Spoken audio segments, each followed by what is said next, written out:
अस्सलामुअलैकुम everyone, I welcome you all here. आज आपका मॉक टेस्ट 8 है जनरल अवेयरनेस का। मॉक टेस्ट स्टार्ट करने से पहले अगर आप चैनल पर नए हैं तो इसे ज़रूर सब्सक्राइब करें, बाकियों के साथ शेयर करें ताकि सबको फ़ायदा मिले। बेल आइकन को हिट करें ताकि आपको सारे वीडियोस की नोटिफिकेशन मिले। हमारे मॉक टेस्ट आपको अच्छे लगे इन्हें ज़रूर लाइक करें। और अगर आपको हमारी पीडीएफ चाहिए आप हमारा टेलीग्राम चैनल ज्वाइन कर सकते हैं, नीचे लिंक डिस्क्रिप्शन में है, या आप डायरेक्टली अपना टेलीग्राम खोलें, वहाँ सर्च में आप जे के आई कॉम दें, ICOM। ये पब्लिक चैनल है, आपको दिख जाएगा, वहाँ से भी आप इसे डायरेक्टली ज्वाइन कर सकते हैं। तो पिछले मॉक टेस्ट में भी आपका बहुत अच्छा स्कोर रहा है। आज का मॉक टेस्ट है, इसमें भी 20 क्वेश्चंस आपको देखने को मिलेंगे।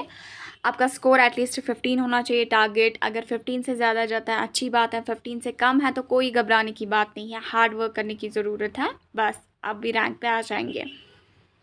आपका जितना भी स्कोर आएगा, जितना भी स्कोर कम ज़्यादा बराबर, वो आप हमें ज़रूर कमेंट्स में बोलेंगे, मतलब कि वो आप कमेंट्स में लिखेंगे, आपको हमारी तरफ से एक लाइक भी मिलेगा। So we are going to start our mock test, you be prepare from your side.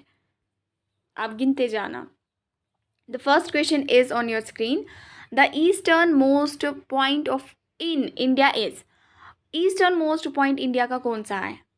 Is it Indira point, Indira col, Kanyakumari, Kibithu? इन चारों में से कौन सा है? आप जानते हैं ये नॉर्थ साउथ पॉइंट्स हैं, ये तीनों, ये साउथ में ही पड़ता है, कन्याकुमारी नीचे है। तो ईस्टर्न पॉइंट जो इंडिया का है ना, ईस्टर्न मोस्ट पॉइंट, वो यहाँ है, वो ये है, Kibithu. Kibithu is the right answer for this question. Question second is, name the UT, union territory या यूटी आप बोले, having the highest density of population. यहाँ पे एरिया की बात नहीं हो रही है, यहाँ पे पॉपुलेशन की बात हो रही है। आपको यूटीज़ में से बोलना है, जो इंडिया की यूटीज़ हैं उनमें से, जो नीचे दी गई है इसमें से सबसे ज़्यादा डेंसिटी ऑफ पॉपुलेशन किस में हाई है, highest density of population? Lakshadweep की है, जम्मू कश्मीर की है, Chandigarh, Delhi? The right answer is Delhi. Delhi highly populated है, डेंसिटी मतलब हाई डेंसिटी ऑफ पॉपुलेशन है वहाँ पे। Third question is, the famous Chilika lake is located in which state? जो फेमस है, ये पूरा इंडिया में फेमस है चिलिका लेक, ये कहाँ लोकेटेड है, किस स्टेट में है? महाराष्ट्र में, आंध्र प्रदेश में, ओडिशा में, मध्य प्रदेश में? The right answer is Odisha. Odisha में ये है। Fourth question is on your screen. In which of the following states UTs is Anchar Lake located? आपको बोलना है इंडिया की कौन सी वो स्टेट है या यूटी है, चाहे स्टेट हो या यूटी, जहाँ पे आंचार लेक है। ये सारे जानते होंगे, मेघालय है, असम है, जम्मू कश्मीर है, बिहार है। ये कहाँ पे है? ये JNK में है, जम्मू कश्मीर, और वो भी स्पेशली कश्मीर डिवीजन में है ये। यहाँ देखें, विच of the following places is famous for pre historic paintings? कौन सी प्लेस फेमस है प्री हिस्टोरिक पेंटिंग्स के लिए? सांची, भीमबेटका, अमरावती, बैग? आपको जवाब देना है। The right answer is Bhimbetka. Bhimbetka famous है प्री हिस्टोरिक पेंटिंग्स के लिए। Sixth question is on your screen. The paintings that adorn the walls and ceiling of the Ajanta and Ellora caves depict incidents from the life of Lord. जो वहाँ पे paintings है ना अजंता और ALARA पे, उनके वॉल्स पे जो पेंटिंग्स लगी हैं वो किसको डिपिक्ट करती हैं, किसकी इंसिडेंट्स ऑफ लाइफ को डिपिक्ट करती हैं? क्या वो लॉर्ड महावीर है, लॉर्ड बुद्धा है, लॉर्ड परशुरामा है, नारसिम्हा है, लॉर्ड नारसिम्हा? इन चारों में से कौन है? The right answer is Lord Buddha. Most important question, सारे इंपॉर्टेंट है, ये भी बहुत ज़्यादा इंपॉर्टेंट है। Lord Buddha is the right answer. Question है, India lies in the hemisphere, वो किस हेमिस्फीयर में पड़ता है? North and eastern hemisphere, southern and eastern hemisphere, northern and western hemisphere, northern and southern hemisphere. वो किस हेमिस्फेयर में है? अगर आपने ग्लोब देखा होगा, इंडिया यहाँ पे है, जैसे इंडिया यहाँ पे है, एक तो ऐसे नॉर्थ में आता है, अगर साउथ और नॉर्थ की बात करें, ये साउथ में आता है, आई मीन से ये नॉर्थ में आता है, ये नॉर्थ वाला पार्ट हो गया। अगर वेस्ट और ईस्ट की बात करें, ये ईस्ट में आता है। एक तो ये ऊपर नीचे में नॉर्थ आ गया, लेफ्ट राइट में ही ईस्ट आ गया, तो north and eastern is the right answer. North and eastern is the right answer for this question. Question है the Poona pact, most important question, 1932 was an agreement between, Poona, ये पूछा जाता है पूना पैक्ट किसके मतलब किन पर्सनैलिटीज़ के बीच में ये एग्रीमेंट हुआ था? नेहरू एंड अम्बेडकर, क्या इनके बीच में? गांधी एंड अम्बेडकर, इनके बीच में? मलाविया एंड अम्बेडकर, इनके बीच में? गांधी एंड नेहरू, किसके बीच में हुआ था पूना पैक्ट? इसका आप डेट भी याद रखेंगे। The right answer is Gandhi and Ambedkar. Gandhi and Ambedkar is the right answer. Who is the author of Vande Mataram?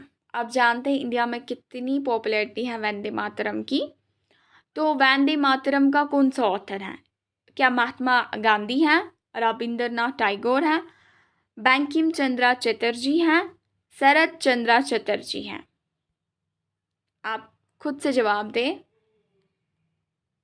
The right answer is Bankim Chandra Chatterjee. Option C goes right here. Question number 10 is sir Syed was a prophet of education, who said this? बहुत ही important question है। Sir Syed आप जानते हैं ना, मतलब इनका कितना रोल रहा है, मतलब ये कितना चाहते थे कि लोग एजुकेटेड बन जाएं। Sir Syed was a prophet of education, who said this?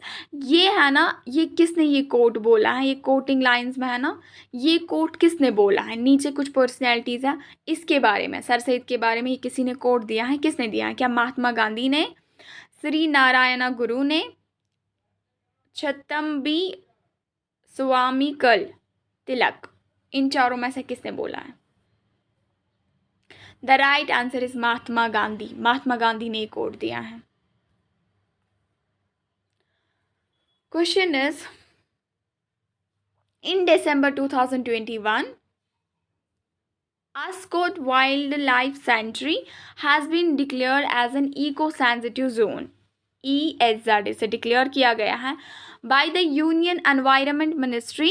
It is situated in which state? Short में जो एस्कॉट वाइल्ड लाइफ सेंचुरी है ना, इसको पिछले साल इको सेंसिटिव जोन डिक्लेयर किया गया। किसने? यूनियन एनवायरनमेंट मिनिस्ट्री ने। आपको बोलना है ये कहाँ पे सिचुएटेड है। क्या उत्तराखंड में है, मध्य प्रदेश में है, गुजरात में है, कर्नाटका में है? You try from your side. The right answer is Uttarakhand. Uttarakhand is the right answer, ये उत्तराखंड में है। Question 12 is dash is the first reserve forest of India. First reserve forest of India कौन सा है? Jim Corbett national park, Ranthambore national park, Satpura national park, Gir national park? The right answer for this question is Satpura National Park. Satpura National Park is the right answer. ये reserve रखा गया, हाँ, पहली बारी।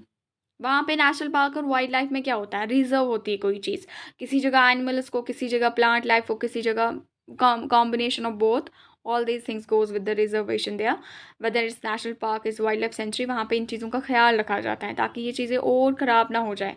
जैसे कोई चीज़ वाइल्ड लाइफ सेंचुरी में कोई चीज़ एक्सटिंक्ट हो रही है या एंडेंजर्ड है, तो गवर्नमेंट स्टेप्स लेती हैं कि हमें इनको बचाने की कोशिश करनी चाहिए।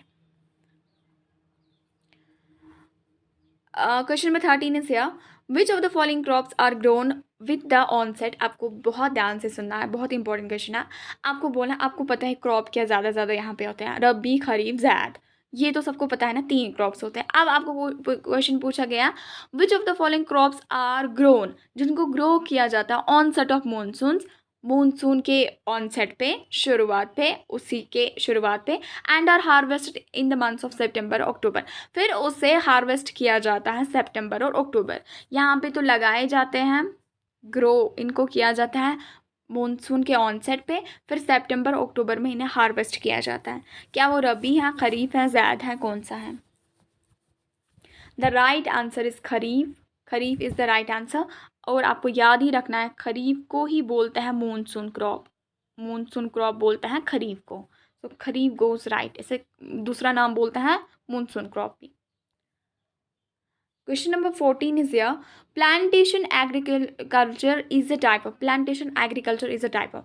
जो प्लांटेशन एग्रीकल्चर होती है ना, ये किस टाइप की होती है? क्या सबसिस्टेंस फार्मिंग के लिए, कमर्शियल फार्मिंग के लिए, मिक्सड फार्मिंग के लिए, none of the above? You try from your side. The right answer is commercial farming. जब भी प्लांटेशन क्रॉप हो जाता है ना, प्लांटेशन एग्रीकल्चर, प्लांटेशन फार्मिंग, वो किस लिए? वो लार्ज स्केल पे वो प्लांटेशन होती है, वो लार्ज स्केल पे वो ग्रो करते हैं, फिर उनको वहाँ से इनकम जनरेट करनी होती है असल में, इसलिए बड़े बड़े प्लांट्स पे हो जाता है plantation. So this goes right answer for this question, commercial farming. Question number 15 is here. Which of the following sequence represent a correct order of soil particles arranged in terms of particle size from smaller to large?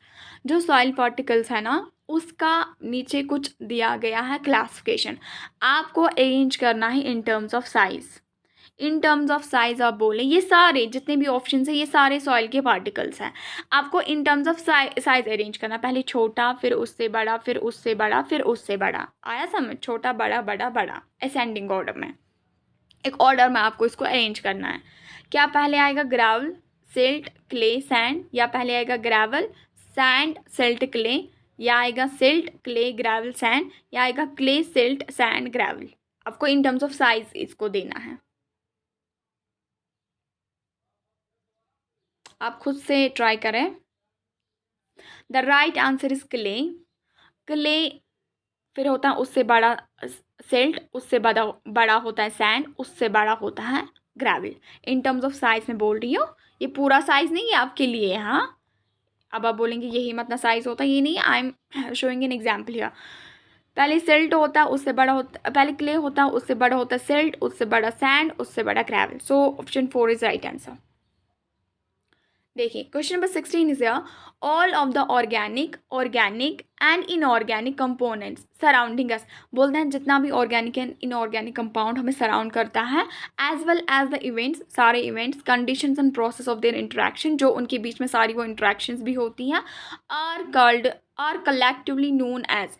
इन सब को इकट्ठे क्या कहते हैं? क्या biological components बोलते हैं, compounds बोलते हैं, biological compounds, the ecosystem, material interchange, the environment?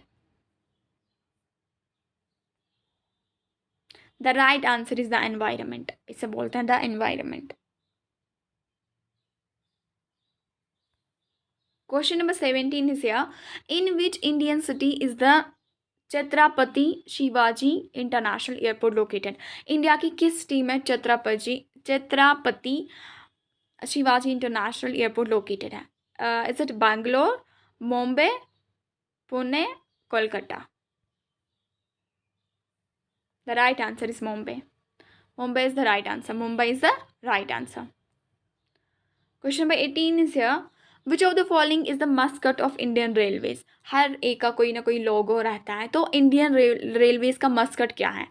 क्या मोर्स द कैट है, मुरुगन द पीकॉक है, नांदी द बुल है, बोलू द एलिफेंट है?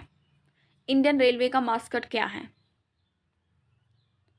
द राइट आंसर इज बोलू द एलिफेंट। वो एलिफेंट जैसा है, एलिफेंट जैसा क्या, एलिफेंट ही है वो, इमेज में दिखा के थोड़ा खड़ा है, वो खड़ा ही है, और कुछ उसको थोड़ा यूनिफॉर्म लगा के है। वो आप इमेज देख लेना, अगर आप देखना चाहोगे उससे आपको याद रहेगा। तो इंडियन रेलवे का मस्कट वही है, बोलू द एलिफेंट। फिर है where is the headquarters of south western railway? जो साउथ वेस्टर्न है ना रेलवे, उसका हेड क्वार्टर कहाँ है? क्या चेन्नई में है, सिकंदराबाद है, कोलकाता है, हुबली है? अब खुद से जवाब दे। The the right answer is Hubli. Hubli में इसका हेड क्वार्टर है. The last question is here. In which city is the national rail museum situated? कौन सी सिटी है इंडिया की जहाँ पे नेशनल रेल म्यूजियम सिचुएटेड है? क्या पटना है, बेंगलुरु है, लखनऊ है, न्यू दिल्ली है? The right answer is new Delhi. New Delhi is the right answer for this question. तो आप अपनी तरफ से काउंटिंग लगाएंगे, हमें ज़रूर कमेंट्स में बोलेंगे आपका स्कोर क्या रहा है. हम ज़रूर उन्हें देखेंगे और आपको हमारी तरफ से एक लाइक भी मिलेगा. हमारे मॉक टेस्ट आपको अच्छे लगे, इन्हें बहुत ज़्यादा शेयर करें और इन्हें ज़रूर लाइक करें. So this is enough for today. Thanks for attempting this mock test. Have a nice day.